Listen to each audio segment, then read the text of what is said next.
함께 보실 하나님의 말씀은 욥기 17장입니다. 욥기 17장 1절에서 16절까지의 말씀을 구약성경 777페이지 전으로 있습니다. 욥기 17장 1절에서 마지막 16절까지의 말씀을 드라마 바이블로 봉독하겠습니다. 나의 기운이 쇠하였으며 나의 날이 다하였고 무덤이 나를 위하여 준비되었구나. 나를 조롱하는 자들이 나와 함께 있으므로 내 눈이 그들의 충동함을 항상 보는구나. 청하건대 나에게 담보물을 주소서. 나의 손을 잡아줄 자가 누구리이까?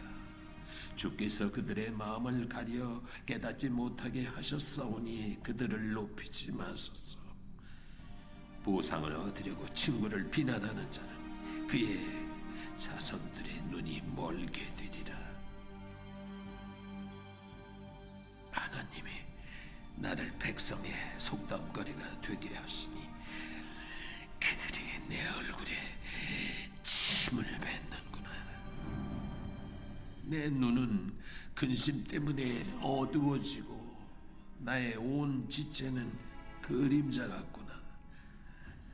정직한 자는 이로 말미암아 놀라고 죄 없는 자는 경건하지 못한 자 때문에 분을 내나니 그러므로 의인은 그 길을 꾸준히 가고 손이 깨끗한 자는 점점 힘을 얻느니라. 너희는 모두 다시 올지니라. 내가 너희 중에서 지혜자를 찾을 수 없느니라. 나의 날이 지나갔고 내 계획 내 마음의 소원이 다 끊어졌구나.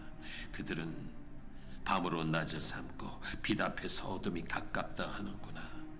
내가 수월이 내 집이 되기를 희망하여 내 침상을 흑암에 펴놓음에 무덤에게 너는 내 아버지라 구더기에게 너는 내 어머니 내 자매라 할지라도 나의 희망이 어디 있으며 나의 희망을 누가 보겠느냐.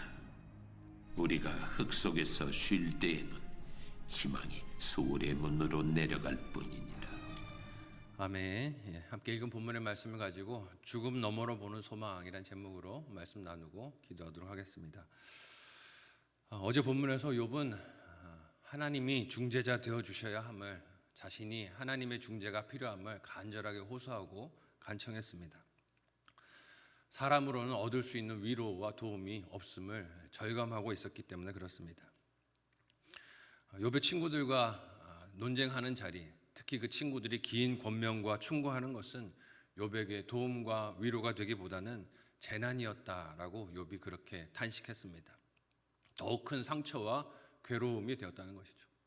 위로를 해준다고 했던 그 많은 말들이 욥에게는 괴로움이었던 것입니다. 그들과의 논쟁에서 더욱 마음이 상하고 큰 고통을 느끼고 있는 욥은 하나님께 자신의 마음을 쏟아놓습니다. 먼저 하나님께 자신의 상태를 오늘 본문에서 이렇게 묘사를 합니다. 함께 1절에서 2절까지 본문을 한 목소리로 읽어보도록 하겠습니다. 같이 읽습니다. 시작. 나의 기운이 쇠하였으며 나의 날이 다하였고 무덤이 나를 위하여 준비되었구나. 나를 조롱하는 자들이 나와 함께 있으므로 내 눈이 그들의 충동함을 항상 보는구나. 아멘. 욥은 지금 자신이 겪고 있는 고난이 죽음 가까이 있는 형편인 것을 아뢰고 있습니다. 더 이상 육신적인 힘으로는 버틸 수가 없다는 것이죠. 이런 괴로움을 내 육신의 힘으로는 견딜 수 없습니다 하고 아뢰입니다. 더욱이 2절에서 욥이 말하는 괴로움은 사람을 통해서 다가오는 관계적인 측면도 큰 것을 봅니다. 조롱하는 사람, 그것도 눈앞에서 머리를 흔들며 경멸하는 태도를 보이는 사람을 항상 바라보고 있는 심정이 어떻겠습니까? 그런 괴로움은 육신적인 아픔과는 또 다른 차원의 고난입니다. 몸이 아픈 것도 아픈 것이지만 나를 조롱하는 사람이 계속 내 앞에서 머리를 흔들고 나를 바라보고 나의 삶을 조롱하는 것은 견디기 힘든 괴로움이죠.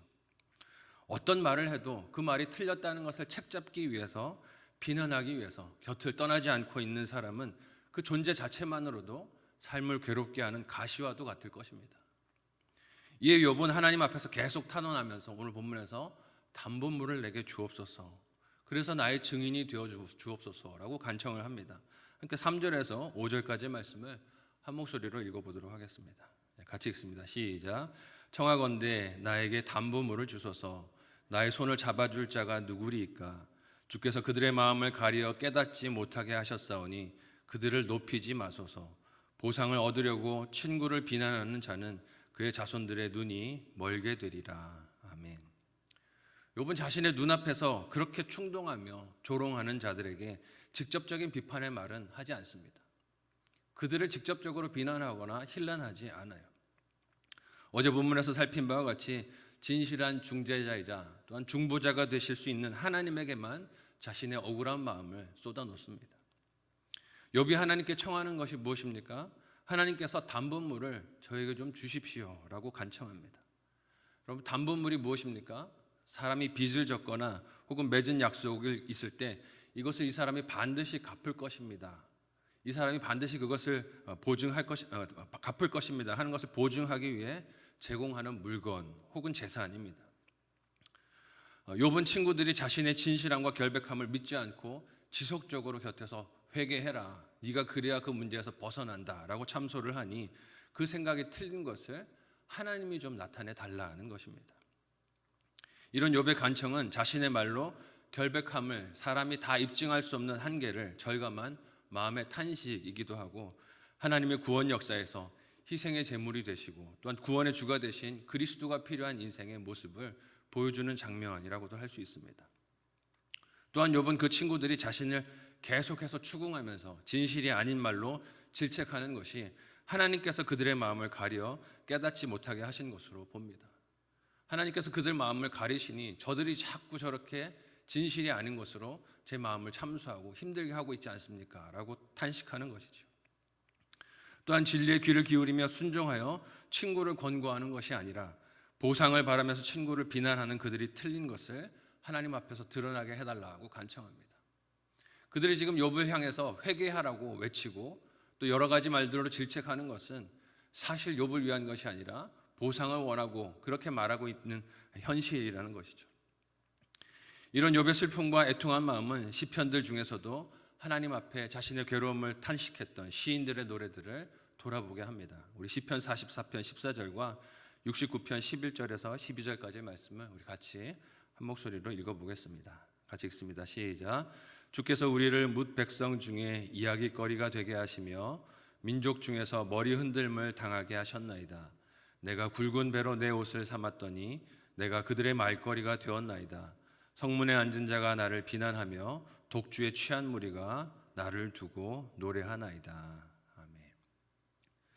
이처럼 욥은 자신이 당한 고난과 이를 오히려 기회로 삼아 자신을 공격하는 친구들의 비난 속에서 하나님만 집중하여 바라보며 소망하게 됩니다.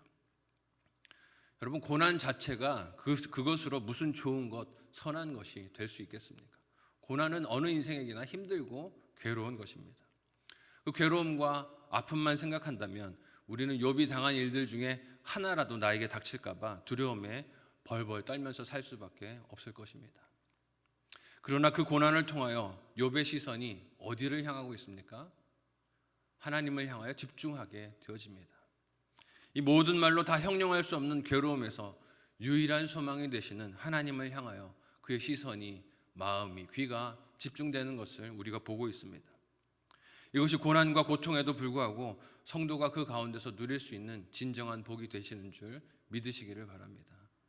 고통 중에서 우리의 시선이 하나님을 향할 수 있다면, 그래서 무릎을 꿇고 하나님께 기도할 수 있다면, 하나님을 집중해서 볼 수 있다면 그 고난도 성도에게는 복이 되는 것입니다.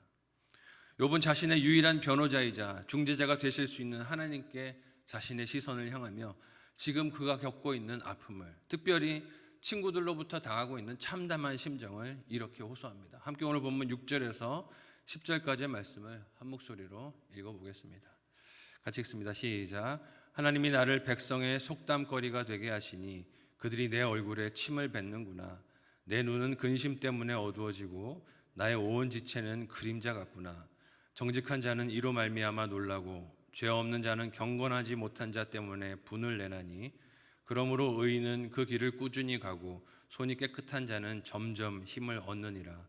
너희는 모두 다시 올지니라. 내가 너희 중에서 지혜자를 찾을 수 없느니라. 아멘. 무슨 말입니까? 친구들이 욥을 향해 했던 말들은 그 의미가 욥의 얼굴에 침을 뱉는 것과 같은 괴로움이었다 호소하는 것입니다. 조롱이었고 경멸이었다는 것이죠. 이런 친구들의 도움과 위로로 포장된 말들이 욥에게 준 것은 그의 눈이 근심으로 인해서 어두워지고 그의 온 몸이 그림자같이 된 피곤함과 공고함밖에 없다고 합니다. 말로는 너희가 위로라고 했지만 내게 준 것은 괴로움이고 어둠일 뿐이다라는 것이죠. 그들이 주려고 했던 도움과 위로가 하나도 욥에게는 없었다는 것입니다. 이제까지 욥의 친구들이 욥의 고난에 대해서 보였던 반응들이 다 무엇이었습니까? 네가 고난당할 이유가 있다는 것이죠. 숨겨놓은 죄가 있다는 것이요. 그것을 하나님 앞에 토설하고 그 문제에서 벗어나라는 것이었습니다. 그럴 줄 알았다 하는 반응이었죠. 욥이 겪고 있는 고난을 보면서 네가 그렇게 형통하게 살 수만은 없었어. 네가 그렇게 고난받는 게 당연한 일이야 하는 반응을 보였었습니다. 하지만 욥은 친구들에게 너희가 나의 모습을 보면서 놀라워하지 않았다라고 말해요. 하나님께 나와 같이 당황하며 함께 아파해야 하는 것이 친구의 마음이 아니겠느냐. 그런데 너희는 친구들이라고 하면서 내가 당하는 고난을 당연하게 여기고 이를 오히려 조롱하고 침을 뱉었다라고 반문하는 것입니다. 그들이 욥의 이런 아픔을 전혀 공감하지 않고 다그치며 공격을 해도 자신은 지금까지 하나님 앞에 걸어왔던 그 마음 그대로 깨끗한 손 그대로 걸어갈 것을, 그런 사람이 더 점점 믿음의 힘을 얻고 살 것을 믿는다라고 욥이 외치고 있습니다. 그러면서도 오히려 욥이 친구들에게 하는 말이 무엇입니까? 너희도 내가 가는 이 길에 동참하자고 초청을 해요. 원수 같은 친구들이지만 자신의 마음을 아프게 한 사람들이지만 그래도 이 길을 가자고 초청을 합니다. 그리고 다시 욥은 하나님을 향해 자기의 심경을 거룩한 말이나 포장된 언어로 더 씌우지 않고 정직하게 자신의 괴로움을 이렇게 아뢰입니다. 함께 오늘 본문 11절에서 16절까지의 말씀을 한 목소리로 읽어보도록 하겠습니다. 같이 읽습니다. 시작. 나의 날이 지나갔고 내 계획, 내 마음의 소원이 다 끊어졌구나. 그들은 밤으로 낮을 삼고 빛 앞에서 어둠이 가깝다 하는구나. 내가 수월이 내 집이 되기를 희망하여 내 침상을 흑암에 펴놓음에 무덤에게 너는 내 아버지라 구더기에게 너는 내 어머니 내 자매라 할지라도 나의 희망이 어디 있으며 나의 희망을 누가 보겠느냐. 우리가 흙 속에서 쉴 때에는 희망이 수월의 문으로 내려갈 뿐이니라. 아멘. 비록 친구들에게 욥이 걸어왔던 진실한 길로 함께 걸어가자고 동참해 달라고 호소했지만 결국 욥에게 진정한 위로와 소망은 오직 하나님께서 자신의 변호자로 나서주시는 것밖에 없음을 보게 됩니다. 이런 하나님의 도우심과 간섭하심이 없는 현실은 욥에게 아무 의미가 없다는 것이죠. 그래서 욥은 하나님께서 지금 침묵하고 계신 이 현실이 자신의 계획, 마음의 소원이 다 끊어져 살아도 사는 것이 아니라고 합니다. 하나님과의 관계가 끊어져 있는 것 같은 이 현실은 내 삶에 숨쉬고 있어도 죽은 것과 다를 바가 없다는 것이죠. 그래서 오히려 죽음이 낫겠다라고 부르짖는 것입니다. 이런 욥의 탄식함이 죽음을 회피의 장소로 여기면서 하나님보다 더 갈망하는 대상으로 나타내는 것일까요? 그렇게 해석되어서는 아닐 거예요. 하나님과의 관계가 끊어진 삶은 살아도 산 것이 아님을 부르짖고 있는 것입니다. 욥에게 가장 중요하고 절실한 것은 육신의 건강을 되찾는 것도, 재산을 회복하는 것도, 잃어버린 자녀들을 되찾는 것도 아닙니다. 하나님은 이 극심한 고난 속에서도 알고 만나고 하나님과의 관계가 회복되는 것이에요. 삶의 의미를 하나님 안에서만 찾을 수 있으니 그 하나님이 주시는 삶의 의미를 깨달을 수 있게 해달라고 호소하는 것입니다. 그렇지 않다면 세상에서 지금 생명을 가지고 사는 것이 욥 자신에게는 아무런 의미도 뜻도 없다는 것이에요. 우리는 지금 사순절 기간을 보내는 중에 있습니다. 이 기간은 인생이 반드시 맞이해야 할 죽음을 회피하지 않고 직면하는 기간입니다. 제 수요일로 출발하는 이 사순절 기간은 내 삶 앞에 도사리고 있는 죽음의 문제를 회피하지 않고 직면하고 바라보는 것입니다. 인생이 먼지에서 왔으니 먼지에서 흙으로 돌아가는 것을 저는 압니다. 그러나 예수 그리스도 안에 이 먼지 같은 인생이 소망이 있음을, 생명이 있음을 믿음으로 바라보는 기간이 이 사순절 기간입니다. 고난을 맞이한 욥이 가까이 임한 죽음의 괴로움을 겪고 있지만 이는 그 너머로 하나님이 주시는 생명의 소망을 맞이할 과정이 되는 것을 욥기 말씀을 통해 우리가 보게 될 것입니다. 우리에게도 이런 참된 소망을 알고 붙드는 복이 함께 하시기를 해서 매일매일 내 삶에 고난이 있고 죽음과도 같은 괴로움들이 있다 할지라도 소망 되신 하나님을 바라보고 믿음으로 하루하루 걸어가는 저와 여러분 모두가 되시기를 사랑하는 예수님의 이름으로 간절히 소원하고 축복합니다. 아멘.